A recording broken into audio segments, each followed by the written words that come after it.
Hello, everybody. Welcome to the final installment of our At the Table talks. Today, morning, afternoon, evening, and certainly that applies to our panelists, wherever you're tuning in from. At the table is Taloi Havini. She is joined by Wanda Nanibush and Leanne Betasamosake Simpson. The At the Table talks are brought to you in partnership with the British Council. We give sincere thanks for their generosity in enabling this to happen. And really the idea for the At the Table talks comes from and is rooted in our core mission of providing platforms and spaces for stimulating dialogue and debates that allows us to begin to understand something about ourselves, of others, and about familiar and unfamiliar cultures. So the talk this evening, as they've rooted in Taloi Havini's work, who's one of the artists, her exhibition for Artist Mundi 10 is at Mostyn in Llandudno. There you see two major pieces, Habitat, 3-channel video work, and a new sequence of 40 small-scale photographs in a very intimate room. You'll be seeing images of those during the talk. And also in Cardiff at Chapter, there's a large-scale piece called Hyena, Day and Night, of a large-scale photographic mural with three light boxes. So first of all, before I should describe myself, I'm Nigel Prince. I'm the director of Artist Mundi. White middle-aged man with clear frame spectacles, shaved head, slightly stubbly grey beard, and I'm wearing a grey sweatshirt. Before Taloi introduces everything, we're going to show you a short excerpt from Habitat. I say at Mostyn, it's a 3-channel work, but here you'll see a single image full screen. So I'll disappear now. I'll come in right at the end, and I'll see you all soon. Thanks and goodbye.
My name is Taloi Havini. My pronouns are she and her. I am in my 40s, a brown-skinned woman with short hair that's slightly grey, turning grey. I'm wearing a linen dress in front of a blue blurred background. Anine, I'm Wanda Nanibush, Anishinaabe-kwe from Beausoleil First Nation in Canada. And I don't really care what pronouns people use for me. In our language, we don't have pronouns, so I'm actually comfortable with all of them. But for the purposes of people who need a pronoun for now, you can go with she and her. And I have black hair, very dark black eyes, red lipstick, freckles, and a black hoodie. And I'm very joyful today. Anine, my name is Leanne Betasamosake Simpson, and I'm Michi Sagik Anishinaabe-kwe from Alderville First Nation. I use she, her pronouns, and like Wanda, because we come from the same culture, I don't really care what kind of pronouns you use for me. I'm wearing glasses. I have dark brown shoulder length hair. I'm middle-aged. I'm wearing a navy blue button down shirt. And I have a pretty white plain background.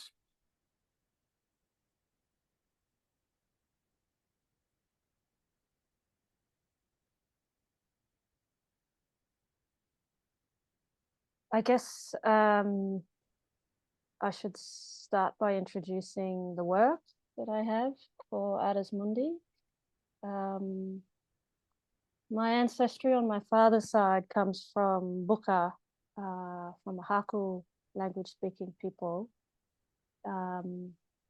which is situated in Bougainville, where I was born, which is a separate island, part of the Solomon Island archipelago in Southwest Pacific Ocean. Bougainville is separated politically between the Solomon Islands and Papua New Guinea. However, this has been a contested site since before I was born. And so my work, having been born in Bougainville, in a mining town in the 80s, I was brought up very much in a time of real change in terms of what my parents had experienced in the 60s. So my mother being Australian as a mixed race couple in the 60s, the colonial setting. So just giving a brief context before I jump into the work, because it all informs the work, is to describe the place where I was born, where I come from. I'm currently zooming in from Brisbane, so-called Australia, where I'm based as an artist in my studio, but I live between Australia and Bougainville. So the work is a 3-channel video called Habitat. It's part of a series. So there's a first Habitat, which is a single channel, which I made in 2016. But this work that I'm showing in Clandudno for Artists Mundi is a 3-channel work that I created as an ongoing dedication to documenting the change, the environmental change of the mining industry that had happened, that I was born into in Bougainville. There's another series, Habitat, which is a 4-channel, which is large scale and goes back into history and archives. But this work that I wanted to show goes for about 10 minutes. And the real reason as well is that many of the issues that happened in the 60s and 70s are still unresolved today in Bougainville. And so it kind of all began when I had returned home to Bougainville in my 20s, armed with a camera as an artist, And I realized that everything I'd been seeing about Bougainville and the history has always been filmed and shown through other lenses, through media, through state-based archives. And someone that has a camera and someone that is intimately brought up so close to the copper and gold mining town and seen all this extraction go overseas and all this wealth generated for overseas, and very little, nothing is basically in Bougainville. The removal of the people from their lands has impacted. We had 10-year civil war, a military blockade. And so it wasn't until 1999 and 2000s that this civil war was able to have a peace process. And yet mining has been blocked by the local people. And one of the main protagonists in this film is a woman called Agatha. And that story about how we are matriarchal and how the land is passed through the women, completely erased during the 60s and 70s when the explorers, the mining exploration came into Bougainville. Many of these explorers are from Australia, Britain, Canada, Japan. All those superpowers had interests and shares. And so all of this money in one company, Rio Tinto, then subsidized into other companies, made millions of dollars. But aside from all that wealth, we are left with polluted rivers, copper leaching, tailings, unfertile land, whole mountains, sacred mountains and valleys being blown up. And when I went home, my friend who lives down, his people are down on the river. So the river Jaba Valley that goes out into the Pacific Ocean. He said to me, he said, Taloi, lots of people always go just to the mine, the big open pit, and they take photos, and all the story is about that extraction. He said, but you've got to go down to my people who are at the bottom of the river mouth. We receive all the tailings, completely eroded all our 7 rivers. It's a swamp now. And we've got nowhere to live. I said, oh, true. And so I went to his people. I floated down and meandered into the swamp, which is crocodile infested, changed the whole ecosystem. Saltwater crops are now coming in up. There is no fresh water available. And when I went there, his uncles and aunties had said to me, we don't know the level of destruction. We can't get satellite imagery. No one cares about us. We're still asking for compensation. And so I explained to him, his uncles, about what a drone was and how you could fly this little helicopter up and have a look. And at the time, they were very expensive and not really used that much, you know, back in 2014, 2015.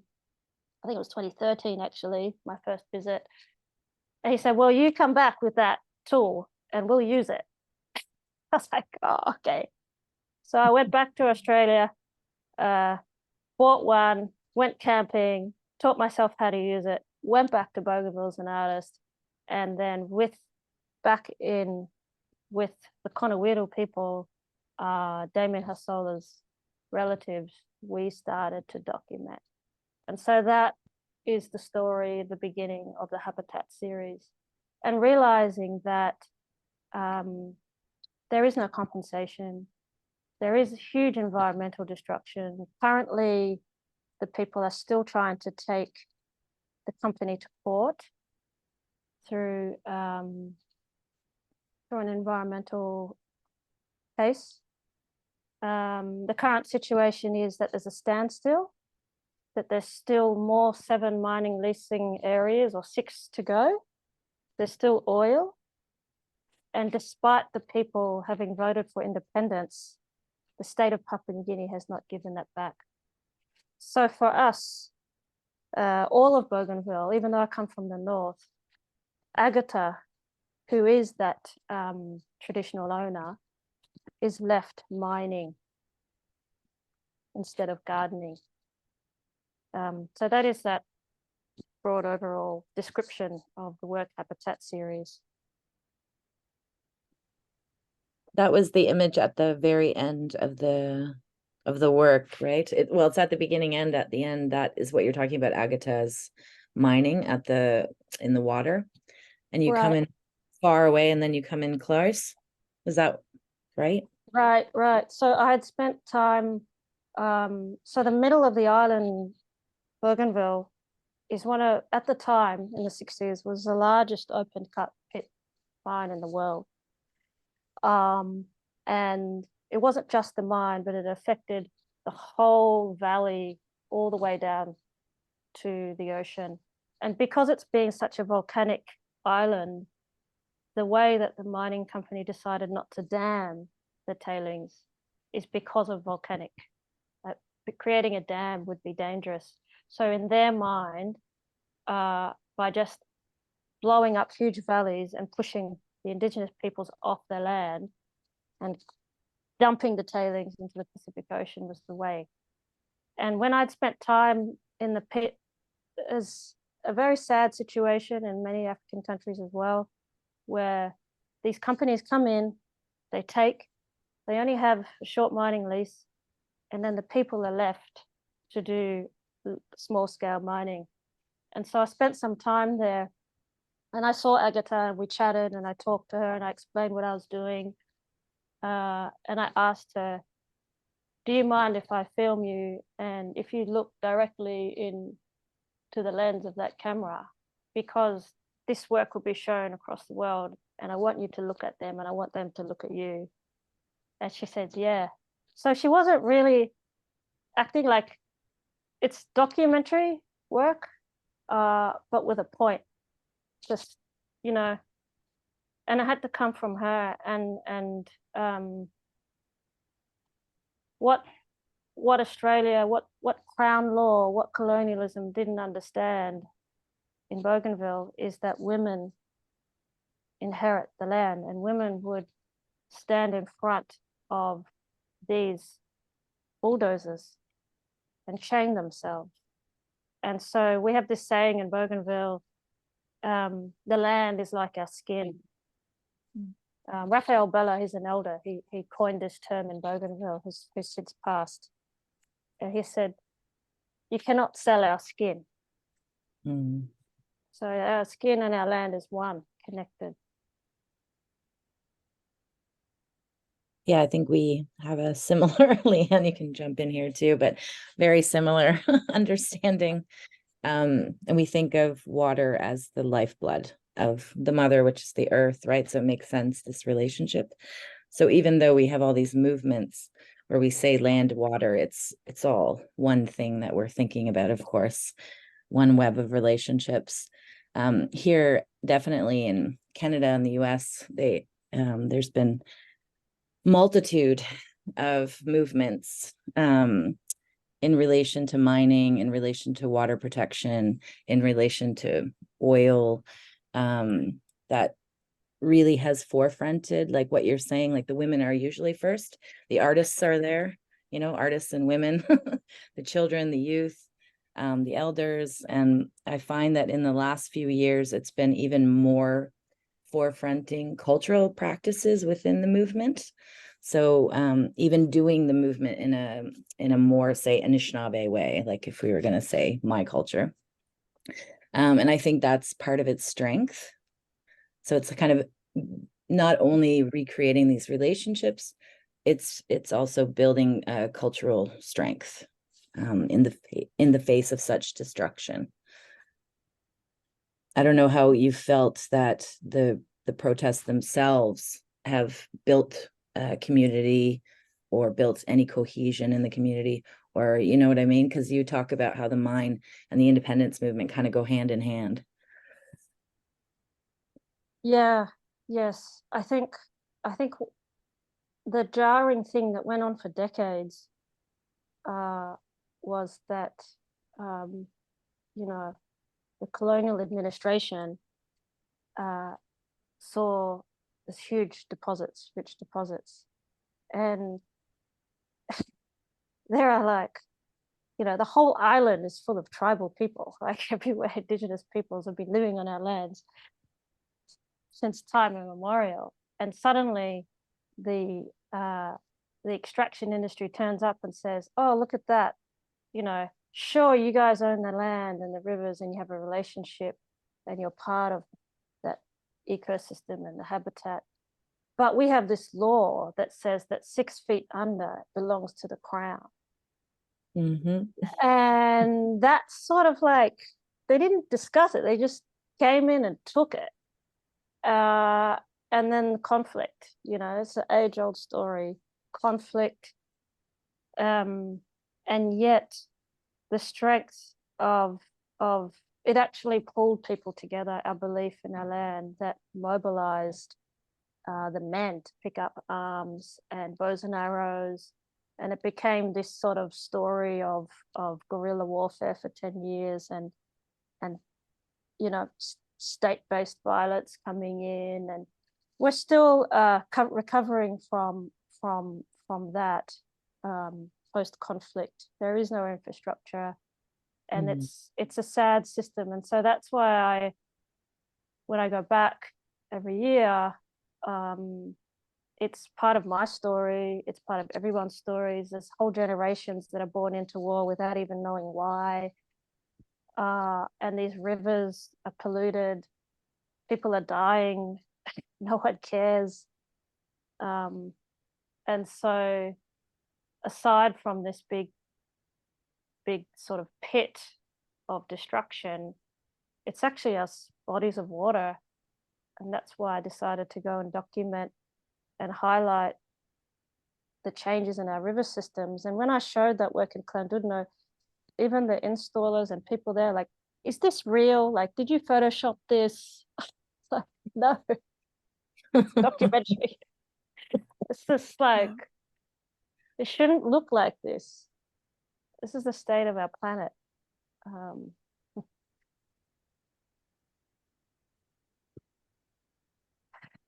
So you come from a place, a homeland that I know that I know as this incredible site of resistance and community and resistance that's based on this love of land and love of culture and love of families.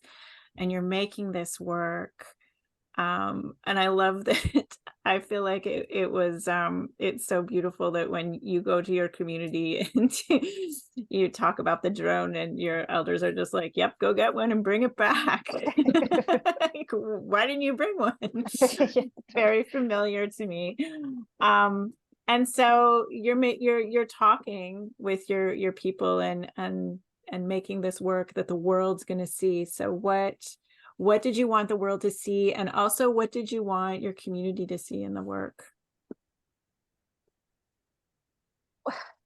These are questions that, you know, I ask myself that sort of, yeah, give me a reason, because I don't want to perpetuate the violence. I think I'm caught right in the middle, like I'm between cultures.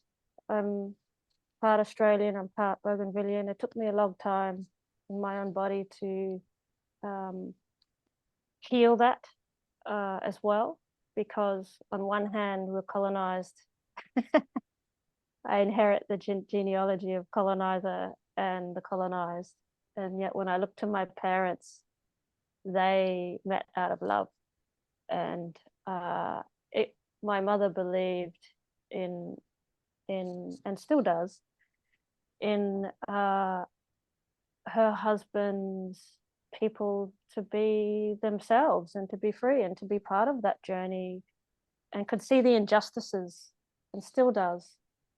And so it's part of being Australian to hold them accountable. When I was documenting, I found out that they were asking for justice and asking for a class action against environmental damage.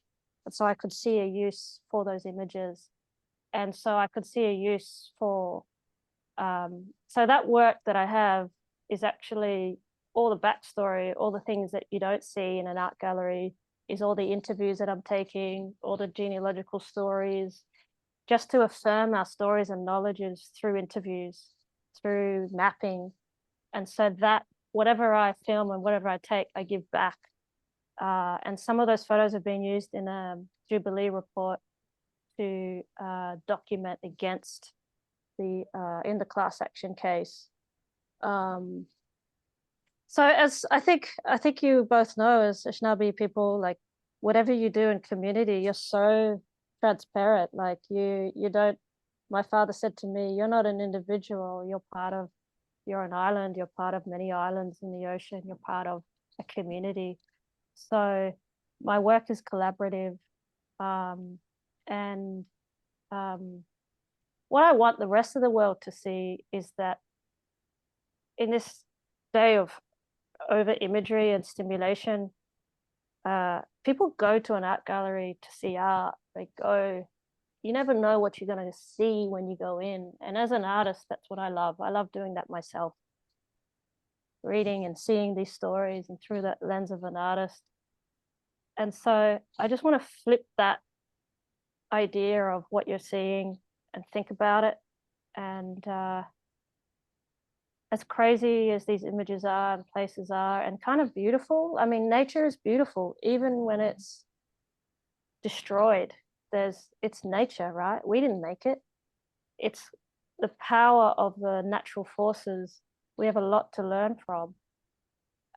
And it's really about just sort of leaning into that and working with nature, even if it's sort of rubbing shoulders in its ugliness, but able to sort of capture it and bring people's attention. You know, when I showed this work in Paris in Palais de Tokyo, I was sitting listening to people. It's one of my favorite things, is to be around people that they don't know that you're the artist, and they say the funniest things. And people's like, that's not the Pacific, this is Africa, because only Black people are in Africa. And I was like, Oh my gosh. Their idea of the Pacific is tropical palms and go and have a holiday.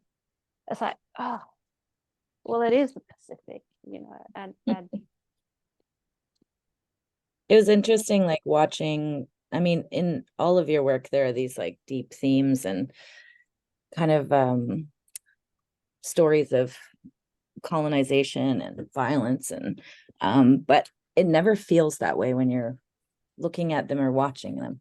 Like there's a lot of beauty in habitat too, and there's I mean, you draw attention, but there's also an aesthetic quality to it that feels almost like a art house cinema, you know, when somebody's so small walking across this landscape, even though you know that it's like dried up, right? It feels like the earth is so parched, but at the same time, the angle that you're taking is, you know, makes us seem so tiny in it. yeah, These choices yeah, that you make, you know? yeah, that scene was the reason why, because I felt I was on the middle of a tropical island, this beautiful island from, and yet it's crazy how humanity has allowed us to just completely make it like the moonscape, so nothing can grow. Mm-hmm. And I just thought, that's where as an artist you go into these places and you go, I'm gonna imagine how can I portray that. And so the way that we did that was put a mic on Agatha and ask her to walk, get in the Land Cruiser, drive like 500, 600 meters out of view. That's how big it was. And she couldn't hear us. And then I just wave and be like, okay, that means walk. And the drone was up. And it's like, yeah, how to communicate that scale, that we are only just tiny ants in this period of living on this earth. And what are we doing? You know, that's Agatha's daily reality. Mm. I like the way though you kind of move across scale so easily, from the we're tiny ants to this intimate relationship, um, with your community and with your body and with your land. And I felt like that was a really, I think Anishinaabe people do that a lot, collapsing scales and linking the global and the international and the all of the cosmos right into our own kind of internal intimate environments as well. And I liked how easily that seemed to come to you. Yeah. I mean, I feel like we're all like it's sort of like when you're with your elders, like they remind you of that, right? When you're going through ceremony, you know. Yeah. I did this piece a number of years ago, which is a live feed piece. This is what it's making me think about, like how we carry these different places that we live in, right? Like you're living between Brisbane and Bougainville, you know, and you carry, you know, the knowledge of the ancestors with you. You carry your parents and their experiences. You carry your international artwork travel. You know, like, you know what I mean? We're in many places, all three of us. And I think, so I just did a live feed of my reserve into the gallery space in order to feel that collapsing of time and space, as if I can be in these two places at once.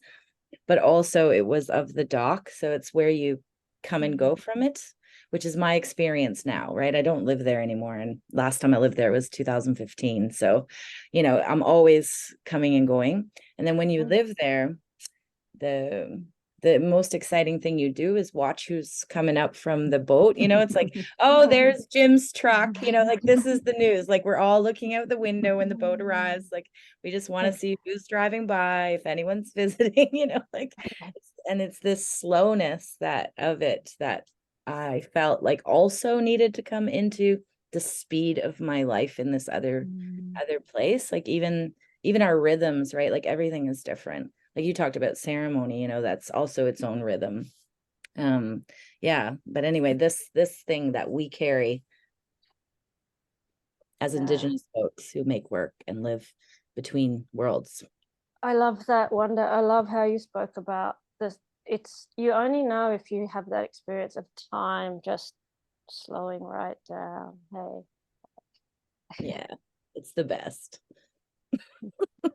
And I grew up in an island too. So it's even the isolation, like you have to take a boat, you know, this kind of thing that I love. Like as soon as I'm on the boat, and like especially in winter, you hear you won't have this experience where you're from, but the sound of ice breaking is like crystal. It's like tinkles, it tinkles. It's the most incredible sound in the world. And as soon as I'm on the boat, it's like the entire world disappears. Like, and then my world is just that universe. But as Leanne was pointing out, that universe is huge because I can see the Milky Way. I can have a sense of the sky in relation to myself, which I can't have in the city. Like all this kind of stuff, and the vastness of the water and how that makes you feel, you know, very tiny as a human being. I swear the suns and moons are bigger too. Yeah. I mean, that's the thing, like, about Indigenous, like we are so fortunate, like as hard as it is in this day and age with reaping, like we'll never be able to recover from colonization as long as our people had been removed and erased from land and our dignity. We're still suffering under the powers of the settler deciding our movement and things. However, what they don't understand is that being able to feel that beauty, that connection to our natural surroundings, and that we actually care for it. work with nature, not to extract nature. And to the point where I think you and many other Indigenous artists and Indigenous people are able to find beauty in land that has been destroyed by the colonizer, because it is our skin and it's still our relative and it's still our mother and it's still us. And that profound love, I think, enables us to be able to see that beauty in the destruction. Yeah. Throughout the like when we had to leave the island, we meaning my mother, father, and brothers, because the rebel group suspected my father because he worked for provincial government, but then the Papua New Guinea government suspected my father because he was raising independence for them. So we actually had to come to Australia as political exiles to live in my mother's house.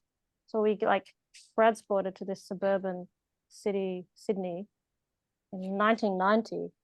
But throughout the 10-year military blockade, all these amazing things were happening that you talked about there, Leanne, around the destruction, is that our families were learning to return back to nature because they couldn't even get a Panadol, like you couldn't even get a medicine. And so went back to traditional medicines and healings and used the knowledge that they'd learned from mining to get power from rivers, so hydro. Then people were fermenting coconut and using it as biodiesel fuel. And yeah, it was just sort of like, there's this saying called Mekim Nasabe. That's pidgin for learn by doing. And so by the state, by blockading people, thinking, okay, they're going to ask for help, actually it just made people stronger and more connected. And that's where they're at today, is politically stronger, going, well, we don't have riches, we don't have infrastructure, but we've got our land and we've got our culture and we've got our belief. So just that's the standstill at the moment. I just Go see these sites of resistance and reclamation as incredible sites of knowledge production, of Indigenous knowledge production, because that's how our ancestors always produced the knowledge we need, was by coming together on the land and communally making something, whether that was a travel way or if it was in the sugar bush or if it was making, biodiesel, as we were talking about. And so I love that your artistic practice is also a reenactment of that, because it's collaborative, because you're going back to these sites and together when you're making it, it's like we're engaged in these practices of our ancestors and making the knowledge and the connections and the relationships that we need in this present moment to, I hope, vision and imagine and create a future that's without the violence and destruction of colonialism. Yeah, definitely. Like the grass, because the state had failed people, came these grassroots movements. And the same way that really inspiring Aboriginal and Torres Strait Islander leaders here all became with community, and I'm sure it'd be the same, is that it all sort of was like health and childcare and politics. And it actually, these movements, and it's like, actually we can, through our care for each other, our communities, our families, through a cultural practice, have our systems of healthcare and education and language revival. Like, yeah, I mean, it's the power of, it's still really hard, and yet there are signs of hope with our own traditional practices, coming in with just try to continue our education and culture. It makes me think of the marijuana, the shell money work that you did. I think that was one of the first ones I saw, because I've seen habitat in different formats and different places. But I think that was the very first work of yours I saw. I could be wrong. But in it, you reference like a communal process of making that also was a trade item of sorts, like a kind of economy, right? Can you say a little bit more about that? Because I think this is also underlying what we're talking about, right? We need to turn to these other ways of doing and being economic beings. Yeah, I you know, wealth is something that fascinated me. Like, you know, like, what is all this? It's about, you know, millions of dollars and wealth and money and every, you know, and our people had wealth, our people had bling, our people had currency, you know, and it was in the form of shell money. It's across all of the Pacific, in all different various forms.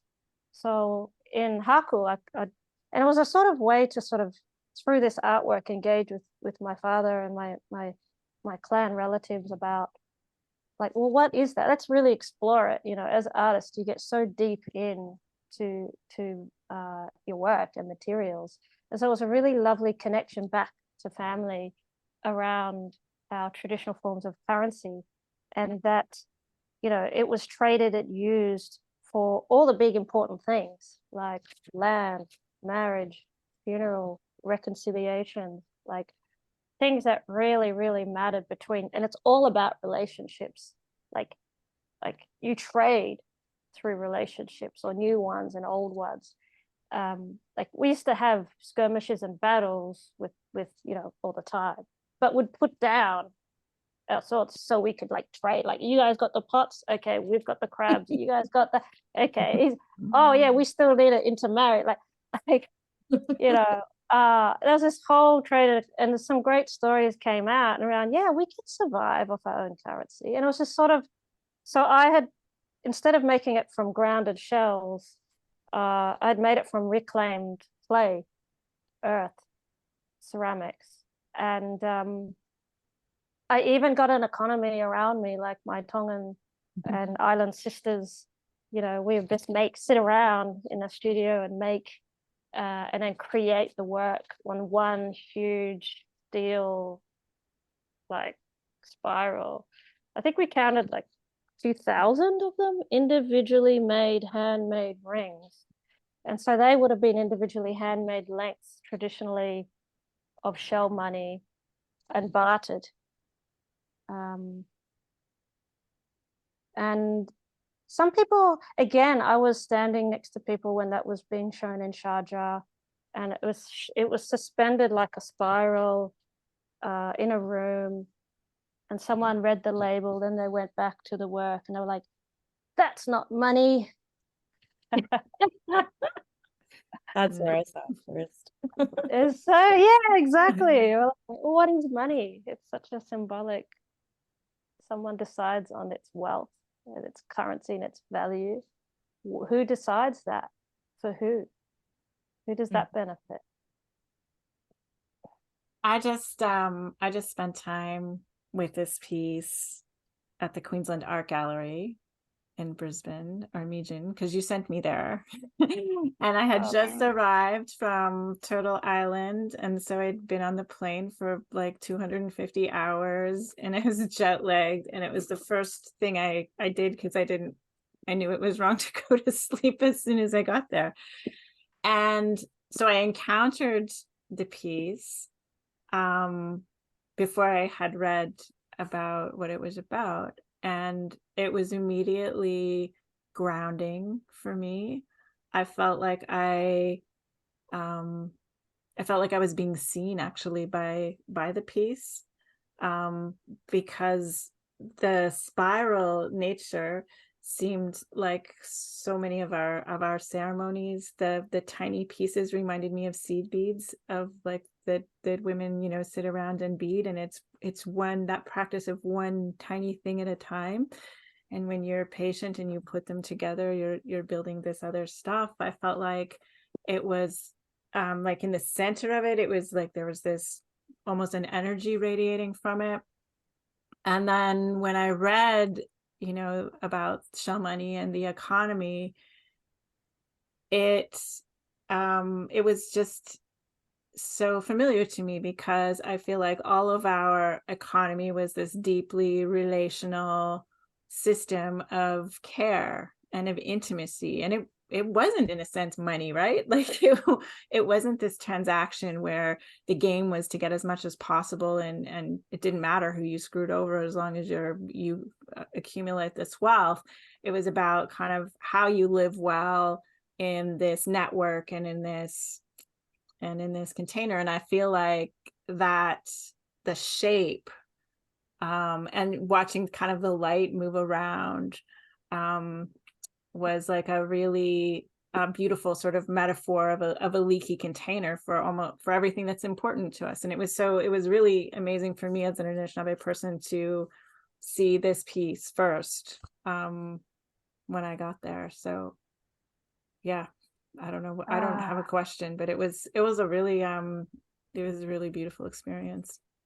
It's so great as an artist to hear that, because you put your work up, it goes away, and they're like your children, or you have a relationship with your artwork, and then you never know how they interact and who says. But what you're saying is really strikes a chord back to the beginning, is that when I made the work, I was actually mourning the loss of my father.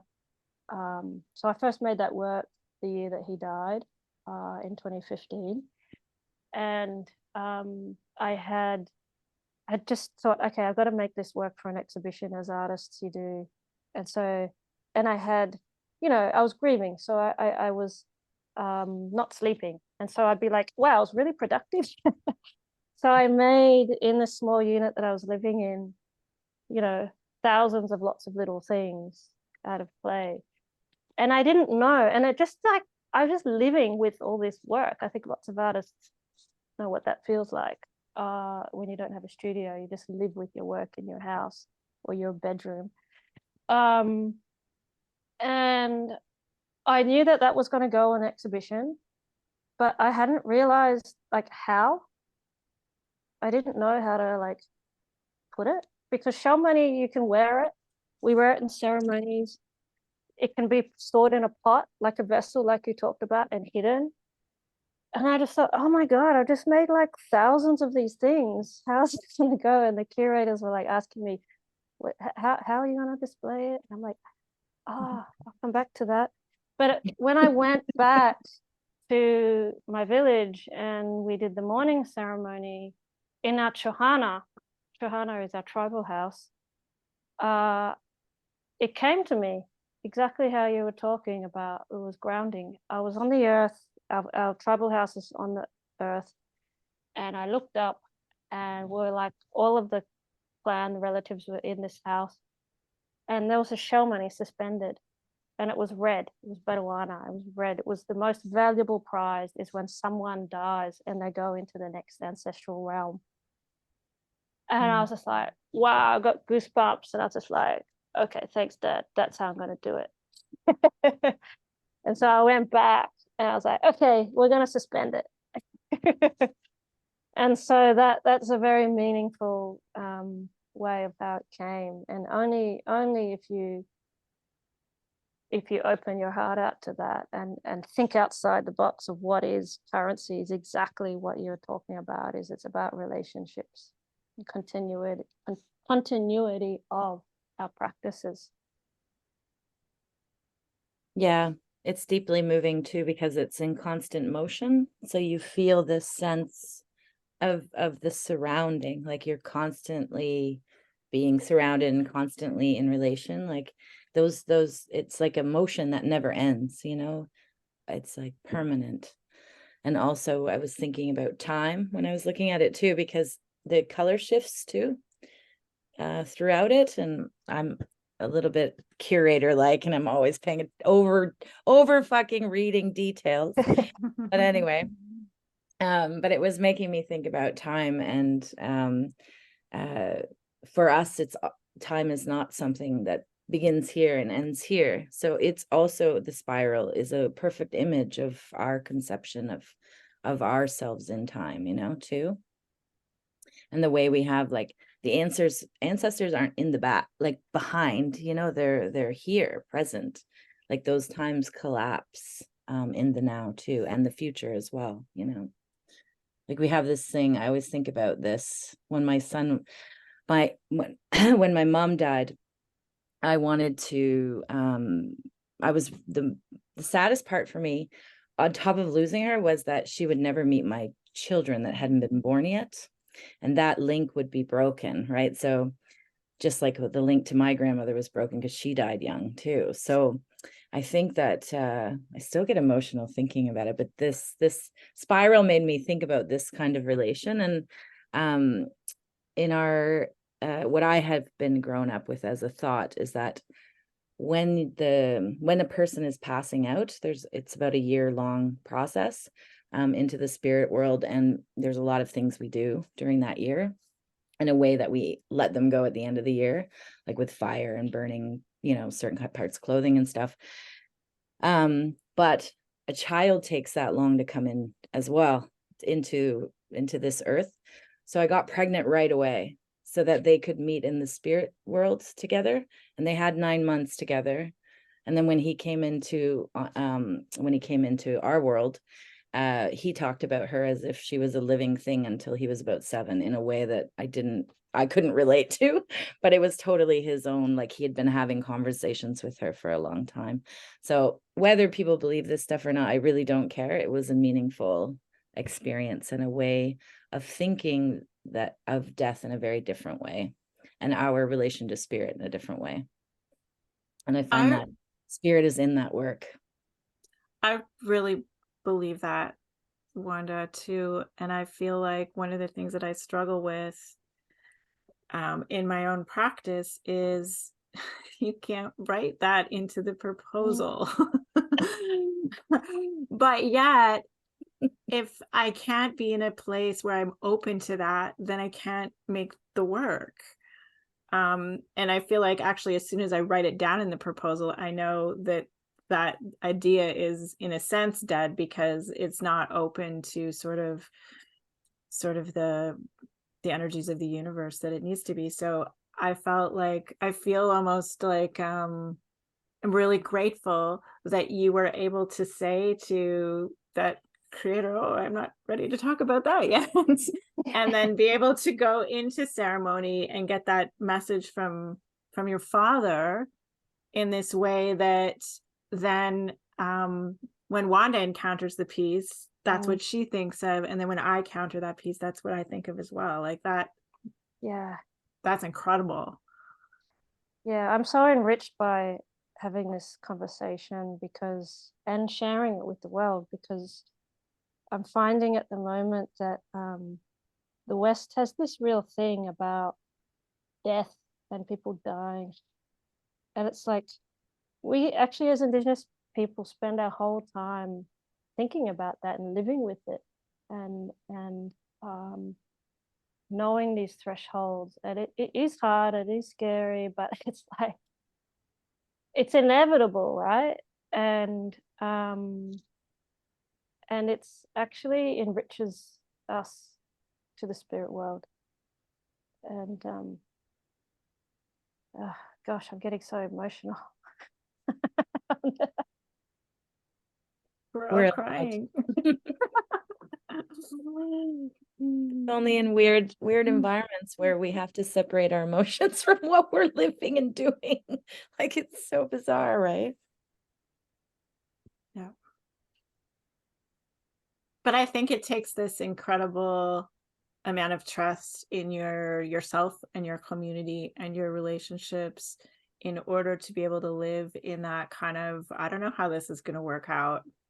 I'm not 100% sure. I can't give you that answer right now, but I do know I'm going to figure it out. And I do know that I'm going to figure it out in community with these spirits and these people that are around me. And so I'm really glad that you trusted yourself in that moment and were able to give us this peace.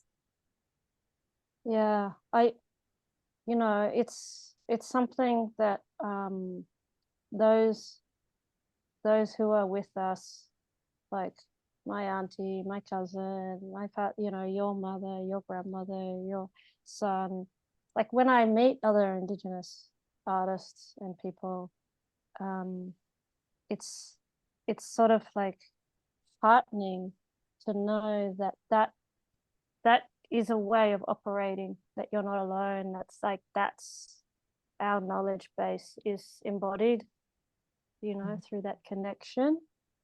And I don't think being an artist found me, and the same way as when you're Indigenous or you inherit your name or what you do, your roles, they sort of find you. And so to acknowledge that, is kind of once you realize it, it's a beautiful thing. I don't know the next thing I'm going to make, or do, but I just know that it comes, when you go to your community or you talk or you spend time with people away from devices, Yeah, I agree. And I think I just want to close my part here and just say like how I'm so excited for what you're going to do next. I can't wait. I'm sure the whole world's excited. And that you can really feel the attentiveness and the openness in your work. Like it really does open, it starts in this grounded place, but it does open to so many places and of this world and others. And it is feeling like, it is like looking at your own heart and soul in when I'm around your work. And I really, I feel strong from it. Yeah, I feel like this ethic of care in your work just really, really comes through. And I just have so much respect for that. And I feel like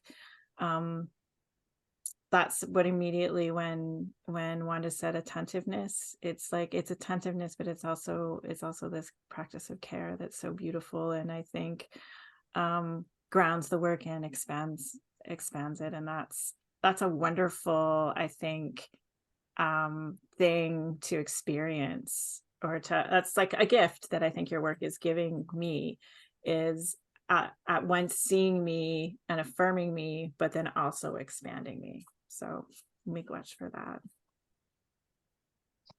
Well, Nigantwana, and that is very good.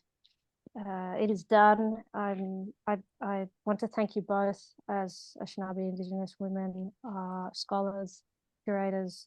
Just amazing to have this korora and story.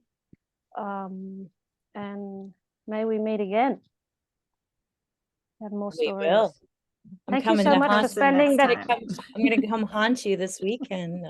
Yeah. We can leave our bodies, Let's do it. Time travel. Hang out again.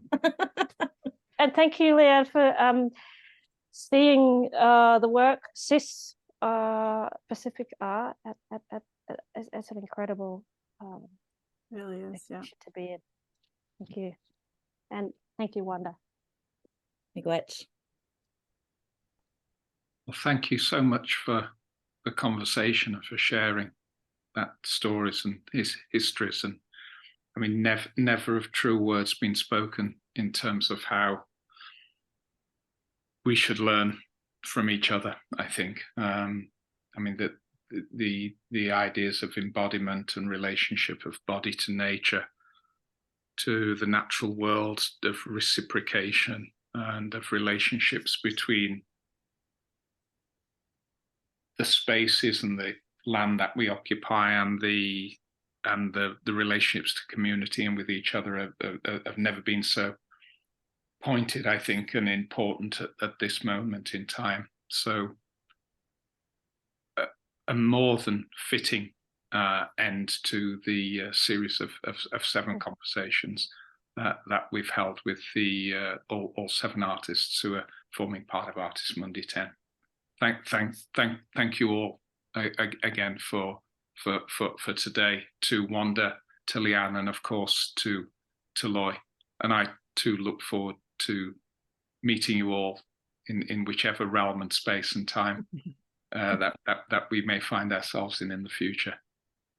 To those people who've been tuning in, wherever you are and in time and space, thank you for your time too. There will be a survey appear sometime in the chat and sent out to you if you can fill that in, because that helps us enable to do more of these things, if you say nice things, of course. But also thanks to British Council, whose generosity of support has enabled us all to come together throughout this programme. So thank you all, everybody.